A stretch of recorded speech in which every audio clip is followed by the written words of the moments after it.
Hi guys, and welcome back to Natural Curlies TV. Today I'm just going to be sharing my experience on anemia and kind of how I'm dealing with it, and just things I'm doing really.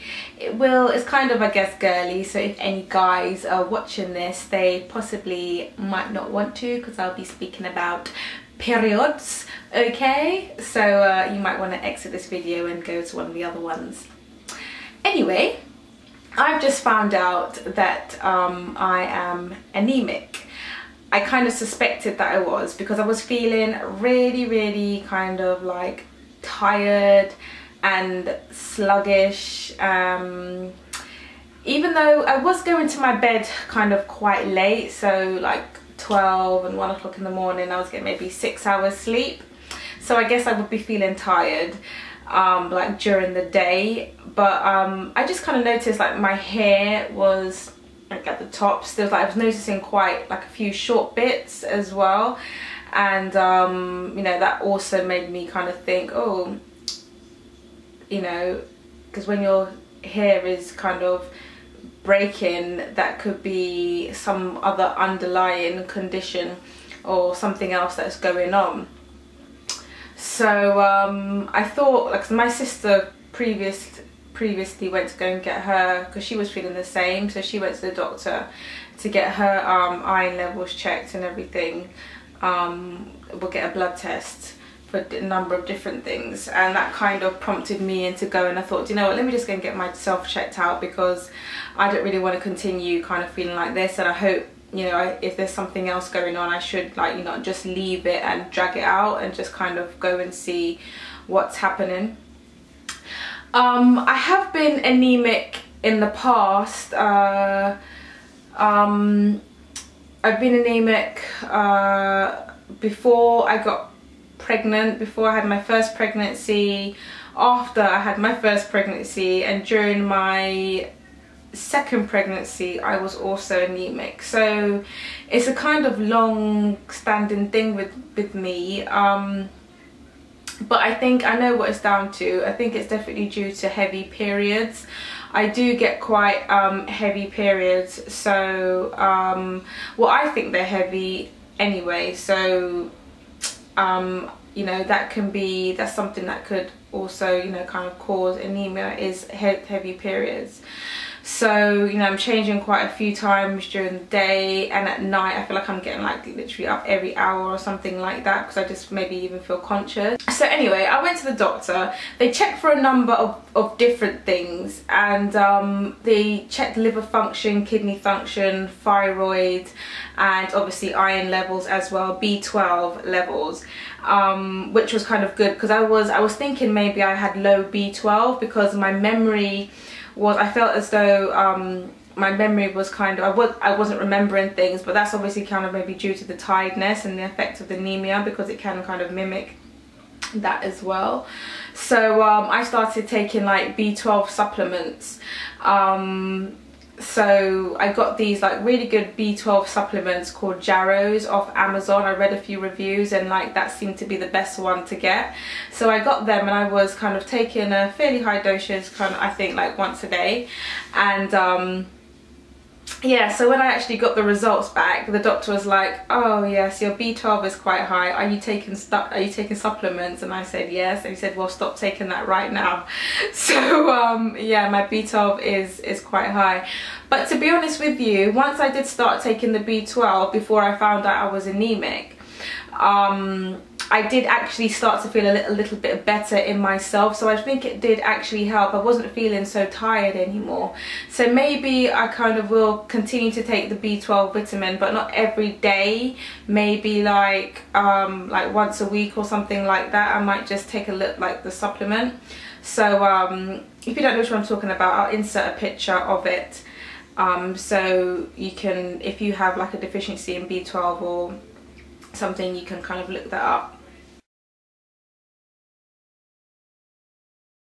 So my B12 was high, so I kind of like obviously cut back on that. My thyroid was fine. When I found out they were doing the thyroid, like checking for thyroid as well, I started to look into it. And I swear to God, the internet sometimes can be your enemy, because when you start to kind of self-diagnose. I was on NHS at the NHS website, and I was looking at, you know, thyroid and you know, what are the symptoms of it, and I thought I had all the symptoms of it. So I was thinking, I was just kind of like thinking that when I got to the doctor's surgery, that's exactly what she was going to tell me I had, was an overactive thyroid, or no, an underactive thyroid, I think. Do you know what, I always get confused between the two. But the only thing that I didn't kind of think that I had was a symptom of putting on weight. I think that's what you get with the underactive thyroid. Sorry, excuse me if I'm getting it mixed up, but it's just something to do. I always get things mixed up, like my right and my left. I get that mixed up. Someone tells me to go right, I go left. It's just, oh. But anyway, that came back all clear. Liver was fine, kidney function was fine, glucose was absolutely fine. The only thing was the iron levels, which was at 10. So currently I'm at 10 with my hemoglobin levels, which is I say, for me, I thought it would be worse than that, to be honest with you, because it has been as low as 9 before, quite a few years ago. So it's at 10. So she recommended that I take some iron supplements, the oh gosh, what's it called again, ferrous sulfate or something like that. I can't remember what it's called, but she said, oh, you know, just go and buy it from the pharmacy. I haven't been to get that yet. I've decided that, sorry, I'm terrible as well. I always go against whatever the doctors tell me and try to find my own alternative. So I went on Amazon again and I looked for an iron supplement, and I found something that I'm going to take, which is like a powder form, and you add it to juice, and it's probably a better way of actually absorbing into the blood and so forth, because you're actually drinking it, so it absorbs into the body better. So yeah, I've ordered that off Amazon. I can't even remember what it's called, but do you know what, I'll go and get it for you now. So this is the iron supplement that I got. It's called Spartone 100% natural iron supplement. It was, there's 28 sachets in here for £7.89, which apparently is really cheap, because in the shops it's a lot more expensive from what I was reading from the reviews. So it says basically what you do is just, let me just open it up actually, because I haven't opened it.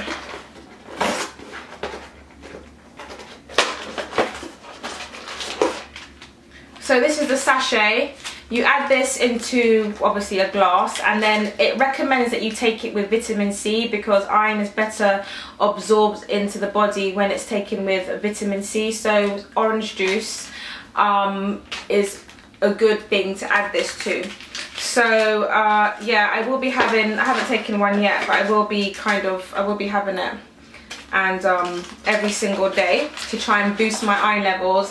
As well as that, I'll be, you know, I do eat a lot of greens anyway, so it's not as if like I don't eat, oh sorry, I do eat a lot of like greens and things like spinach and broccoli and things like things that have a lot of like iron in it. I've been drinking now also my moringa tea, which is full of all types of goodness in that. Like, if you don't know about moringa, then, you know, look that up. It has so many nutrients in it that I can't even name, but it has so many nutrients in it.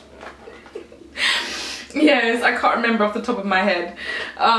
So yeah, maybe I need to kind of do a little kind of talk on that, the miracle plant moringa.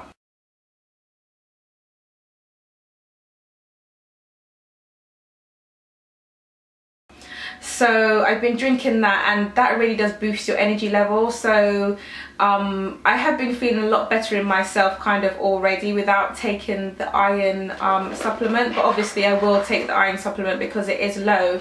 And as I said, I've noticed that my hair's breaking. The thing with is that when your iron, iron levels are low, your hemoglobin is at 10. That's what carries the oxygen around your body. So like your hair and your nails, that's the last kind of place where the nutrients will go to, because it will think, well, you don't really need it for your hair, you don't really need it for your nails. So you'll notice, though, if anything's wrong with you, you'll notice those things first, like your nails will start to break, or obviously your hair will start to break, because the oxygen needs to get to the places first where it needs it, such as obviously your heart, your respiratory system, everywhere else. So when you have like a iron deficiency, or anemia, whatever, then those are the first places where you actually see it. You'll see that you kind of you'll have some type of deficiency, which is your hair and your nails. And as I said, I've noticed my hair is kind of looking like I'm noticing like short bits at the top of my hair, and I couldn't understand why, because I know that I don't put a lot of pressure, like force on my hair. Obviously, already that I don't use like combs and stuff, and I think I'm quite gentle with my hair when I'm using my fingers, and I don't put my hair back in tight styles or anything like that. So there had to be another reason why. It's just kind of good when you find out what the underlying reason is, and you don't just kind of sit there and not kind of make attempts to kind of find out why certain things are happening, because there could be something that's really serious. Going back to like the doctor basically was offering me the iron supplements to take. She was also saying that offering me the pill. She was saying that I should go on the pill, and there's this great pill that's just come out, and that it reduces your flow, the heaviness of your periods. And I just kind of put my hands up and said, no, I don't want to go on the pill. It's not for me.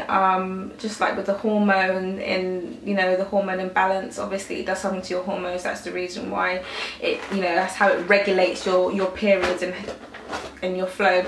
And then she offered me something called tranexamic acid, which lightens the flow as well of your periods. And to be honest, I had taken that before I had my first boy, and it did help a lot. It did help a lot. And you just take half of that tablet, and it used to like kind of lighten my period for the whole, how many days it was, where it was practically felt like I had nothing. So but I said to her, no, I didn't want to go back on that again. I just don't want to take anything kind of unnatural. Like, I'm just being really cautious about the things that go in my body now, so I decided that I didn't want to take that. Actually, do you know what, I took the prescription for it. I said, yeah, okay, just so that I should kind of back off. So I took the prescription, but I haven't kind of like taken it in or anything like that. Also, since having my second child, I've kind of like changed things in my diet, to be honest. So like I don't eat dairy and things. Well, I try to keep away from dairy as much as I can. Obviously there's lots of foods which still have dairy in it, like hidden foods, like like if you eat like oven chips and stuff. Not that I eat oven chips a lot of the time, but if you look at the ingredients list, there's milk in that. Like lots of processed food has milk in it, and soya and things like that. So yeah, I mean, I'll have it like if I eat a cake or something like that, and it might have dairy in it sometimes, but I don't eat it excessively. I don't drink I don't drink cow's milk with my cereal. I have nut milks. Like with cooking, I'll have oat cream, or I use obviously the alternative milk. But now and again, if something has milk in it, then I will. But I don't have it excessively, like it was not part of my diet. Okay, so I've noticed that since I've stopped that even though my periods are still heavy, they're not as heavy as they were before I was having the dairy products. I hope this is all making sense to you. So also the pain that I used to get with my periods before my second child, I don't get that. I don't even have to take, I've only had to take a tablet, and it was one paracetamol, and paracetamol never used to work for me, never. I always had to go straight for the Nurofen, and I'll just take 2, wham bam, thank you ma'am, all the time. Like, I think I used to take about up to maybe 4 tablets in a day, or sometimes 6, you know, a day, just to relieve that pain. Now I don't take anything. Like I said, just once since my periods restarted after I had my second child, I've taken a paracetamol, just 1 paracetamol. So that's really good. So I think because of like cutting out kind of like dairy products for me has worked, and also I'm eating less meat. Like I'm eating less like chicken, like red meat and things like that. I'm kind of trying to like eliminate that from my diet as well, because I think that also increases the flow of your periods and stuff. So I'm having more fish, but then I'm trying to kind of like not have too much fish and make my diet more plant-based. So having like replacing that protein with like natural proteins, like plant-based, like the quinoa is full of protein, so I try to eat that. Yeah, but because I'm still kind of learning, I will have things like salmon, which is really good, full of like omega-3s and the essential fatty acids that we need. So if any fish at all that I will continue to eat, it will be that one, which is salmon, as long as it's kind of like a good salmon, because the farm salmon isn't that great. But then again, we can't be too picky because salmon is quite expensive. So yes. And then again, going back to the doctor, she was saying, you know what to do, don't you? You know what to do when you're in need, the food type of foods to eat. Eat lots of red meat, and eat lots of green leafy vegetables. Yeah, the green leafy vegetables I 100% know. Yeah, okay. But how can you be telling me to eat red meat? Wasn't there something in the newspaper the other day about red meat being linked to kind of like heart disease, cardiovascular disease and all that, and then you're telling me to eat red meat? I just don't get it. Like, going to the doctors is really they're really contradictory, and I just don't like that. And sometimes that's why I feel as though I just need to do my own research and follow, you know, what my body's kind of you know, telling me, really. So yeah, I think the doctors, they just follow one model, which is the medical model, which is medicine, what they learn in medical school. And they just, you know, they don't think kind of like outside the box. It's very rarely where you'll come across a doctor and they'll think outside the box, rather than having every disease that you get has to be targeted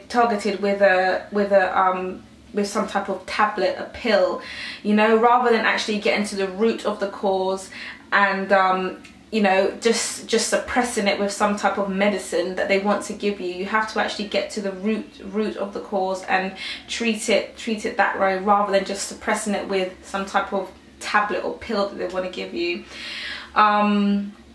Yeah, but that's just my thought. That's my thoughts and how I feel. Probably many of you don't like feel like that or anything, but that's how I feel.